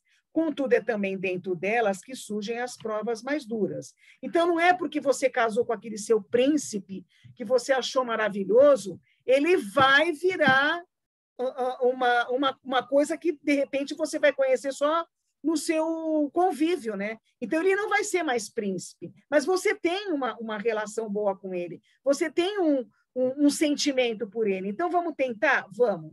Mas chegou no limite? Não deu, não deu. Afinal, sempre se recebe, no companheiro ou na companheira da vida íntima, o reflexo do que se é. Muitas vezes é isso. Dizem os psicólogos que a gente sempre condena no outro aquilo que também nos incomoda. Então, essa reflexão é importante a gente também estar fazendo nessas relações de casamento, nas relações de namoro, né, nessas relações que a gente tem dentro de casa, né? Enquanto não for devidamente resolvido, o passado teima em retornar na forma de experiências purificadoras. O matrimônio pode ser precedido de doçura e de esperança. Mas isso não impede que a sucessão dos dias traga aos cônjuges o resultado das criações que deixaram para trás. A jovem suave que hoje fascina será talvez amanhã a mulher transtornada, capaz de impor graves dificuldades aos projetos de felicidade de seu marido. No entanto, essa mesma jovem foi em outras existências a vítima de seu atual esposo. Por deslealdade e inconsequência, ele a converteu na mulher temperamental ou infiel que agora lhe cabe relevar e retificar. Hoje, um rapaz distinto atrai a companheira para os laços de comunhão mais profunda. Mas isso aqui a gente não deve entender ao pé da letra, porque as situações, às vezes, não são dessa maneira apresentada. Às vezes, a pessoa volta para tentar refazer aquele erro e ela não consegue, ela cai de novo no mesmo erro. Então, se ela cai de novo no mesmo erro, eu vou ficar tentando acertar o que ela que tem que acertar. Então, Cabe relevar e retificar? Sim, eu vou relevar até o momento que não der mais para mim. Vou retificar até o momento que não der mais para mim. Quem sabe amanhã ela será o homem cruel e desorientado, que acumulará de aflições e constrangimentos. Ocorre que esse mesmo rapaz, em vidas pretéritas, foi vítima da companheira atual. Então, ora é um, ora é outro que faz a coisa errada. E vai ter que rever, vai ter que refazer na coisa certa. Então, desregrada e caprichosa, ela lhe desfigurou o caráter e o converteu num homem ficioso ou fingido, que agora deve tolerar e reeducar.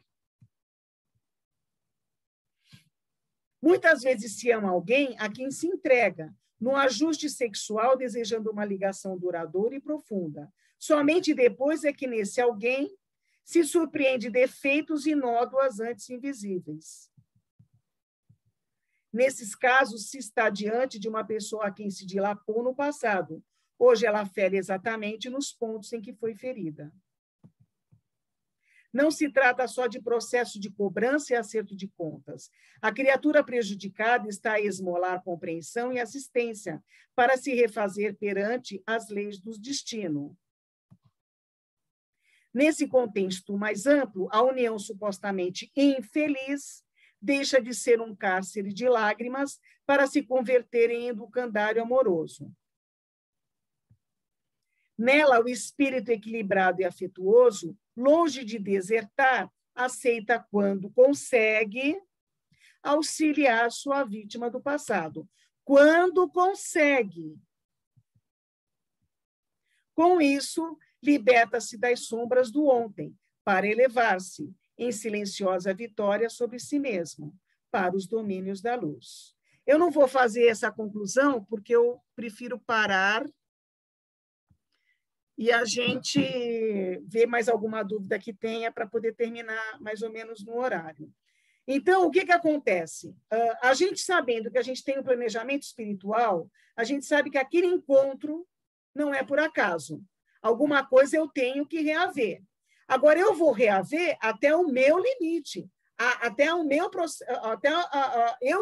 eu não quero ser violentada, eu não quero ser agredida. Eu vim para, de repente, auxiliar aquele irmão que veio para tentar fazer o acerto, mas depende dele também. Eu vou fazer sempre a minha parte, o meu melhor. E respondendo àquela pergunta do Marcelo, que realmente não tem uma resposta completa, né? Existem provas e expiações? Sim, porque eu vim aqui para poder evoluir. Agora, eu quero evoluir sempre numa maneira boa, numa maneira feliz. Agora, as situações vão se apresentar, eu vou tentar resolver. Mas se chega num limite em que aquela situação, a minha parte eu já fiz tudo e vai depender do outro, então, aí você tem o direito e o livre-arbítrio de sair dessa situação. Porque você já fez a sua parte. Né? É aquele tal negócio, eu vou amar, mas eu não vou esperar que ninguém me ame. Eu posso amar, eu não posso obrigar o outro a me amar. Eu vou amar. Simples assim. Né? Agora, o que o outro vai fazer depende do outro. Né? O duro é pensar que vem várias encarnações juntos, né? Até resolver isso, né? É melhor resolver numa só, sofre um pouquinho, mas depois, ó, vai pro seu caminho aí que vaza, né? Como diz, vaza aí, meu. Eu tô ferrada. Melhor você planejar logo de primeira, que daí você já resolve tudo, já limpa. É, melhor passar uma encarnação sofrendo para depois, né? Esquece, já resolveu. Esse é o caminho para os mundos felizes. Mas eu vou pedir desculpa, porque meu marido precisa entrar no quarto aqui para pegar umas coisas. Desculpe aí pelo barulho, tá, gente? Eu acho que, de repente, você arrastando uma relação durante uma encarnação inteira, só para não passar por um perrengue maior, você está arrumando mais história para você. Então, a gente não sabe, né? É uma loteria isso aí. Eu acho que é pior. Eu acho que é pior. Eu estou no 3º casamento, estou tentando. O louco! Vai, firme! Firme e forte, Sônia. Eu estou tentando, Marcelo. Então, eu vou sofrer muito, porque ainda vou ter que voltar e arrumar esses outros, né? Arrumar os 3 ainda. Vocês são muito fortes, isso sim. Eu acho que a gente pode pedir, falar assim, ó, vamos ver se ele vem como filho, que fica, acho que mais fácil, né? Do que mais fácil, eu acho. Que aí a gente então, pode bater. Se ele vem bater. como pai, mãe da gente, aí nem sei, viu? Vamos, Viu, Luzia? Porque aí, qualidade desse porque aí, se vier como filho, pode dar uns tapas. Tô louco, bicho. Ai, meu Deus do céu. Mas faz vamos lá, parte. gente.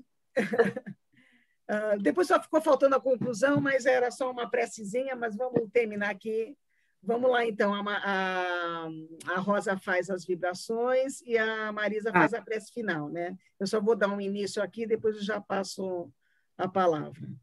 Então, Perfeito. vamos lá, gente. Vamos nos tranquilizando, com essa alegria no coração de estarmos aqui, graças a Deus, vivos, participando desses conhecimentos, desses ensinamentos de Deus e Jesus, agradecendo por esse encontro, pela espiritualidade presente, pela ajuda espiritual que sempre nos dão na composição da aula, durante o processo também, agradecendo pela saúde de todos os presentes, e pedindo para que a espiritualidade envolva a Rosa para fazer as vibrações e a Marisa para fazer a prece final.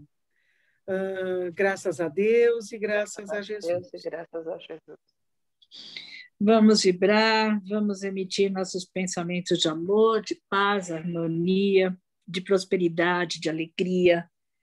Vamos vibrar em nome de Jesus, nosso Divino Mestre, pelos dirigentes de todas as nações, pelo nosso Brasil, pelo nosso planeta, pela saúde dos enfermos e hospitalizados, pelos doentes do corpo, da alma, do espírito, por todas as famílias que estão passando nesse momento por algum tipo de dificuldade, de necessidade, por nossas crianças, nossos jovens, nossos velhinhos, pela iluminação de todos os espíritos sofredores que estão precisando de apoio, por nossos vizinhos, por nossos amigos, por nossa família. Que assim seja, graças a Deus e graças a Jesus. Vamos elevar nossos pensamentos e que os nossos sentimentos sejam de gratidão a Deus, nosso Pai, pela oportunidade de estarmos reunidos em torno dos ensinamentos do Mestre. Nossa gratidão a Jesus por ter sustentado o nosso estudo de hoje. Nossa gratidão aos mentores responsáveis pela nossa escola e pela nossa turma, em especial ao nosso mentor individual pelo seu auxílio e proteção. E neste momento, agradecendo a nossas professoras Luzia e Juliana pelo carinho e dedicação, pedimos licença para encerrar a nossa aula de hoje com o Pai Nosso de Emmanuel, psicografado por Chico Xavier. Nosso Pai, que estás em toda parte, santificado seja o teu nome no louvor de todas as criaturas. Venha a nós o teu reino de amor e sabedoria. Seja feita a tua vontade acima de nossos desejos, tanto na terra quanto nos círculos espirituais. O pão nosso do corpo e da mente, dá-nos hoje. Perdoa as nossas dívidas, ensinando-nos a perdoar nossos devedores com o esquecimento de todo o mal. Não permitas que venhamos a cair sobre os golpes da tentação de nossa própria inferioridade. Livrai-nos do mal que ainda reside em nós mesmos, porque só em ti brilha a luz eterna do reino e do poder, da glória e da paz, da justiça e do amor para sempre. Assim seja. Assim seja. Graças a Deus. Graças a Deus e graças a Jesus. Gente, muito obrigada pela participação de todos. Boa tarde, boa semana. Boa semana. Seguirá mais tarde o questionário.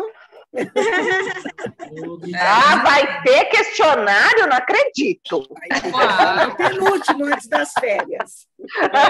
É mesmo. Mal acostumada, tá? Você ficou na ciência, já ficou mal acostumada. Foi. Juliana, eu conheço a Milena, que trabalha da biblioteca do GEMB, e eu estava comentando, né, que mudou professora e tal, ela é uma amiga minha. Aí ela falou, quem é que foi para lá? Quem é que está junto com a Luzia, né? Eu falei, a Juliana. Ela falou, é uma de cabelinho vermelhinho? Eu falei, ela falou, gente fina. Ela estudou comigo até o básico 3. Até o básico 3. Depois ela mudou de turma. Mas ela é muito bacana também. Ela comentou de você, porque como ela é do GEMB, né? Foi ela que me levou para o GEMB. Ah, que legal. Ela que me trouxe para cá, né? Muito bom. Muito bom mesmo. Olha, eu vou contar para a Juliana. Ela falou, pode contar. Oi, William. Boa semana para todos vocês. Igualmente, para você também. Tchau, boa semana. Obrigada pela aula. Obrigada pela aula maravilhosa. Marcelo, gente. você Tchau, ficou triste fica com Deus. comigo, Marcelo? Não, de jeito Estamos nenhum. amiguinhos ainda, Marcelo. Faz parte.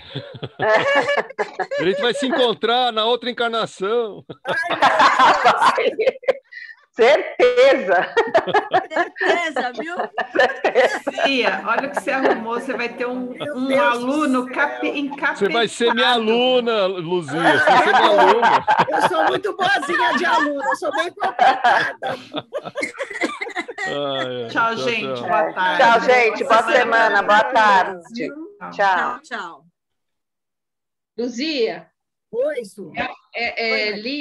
Eliave, né? Livre, assim? É para apertar? Não sei. Não sei como é que aparece. Tem um vermelhinho aqui embaixo. Então, aperta agora, aperta. Agora, se sair, tá tudo bem. Tchau. Tchau. Ah, saiu.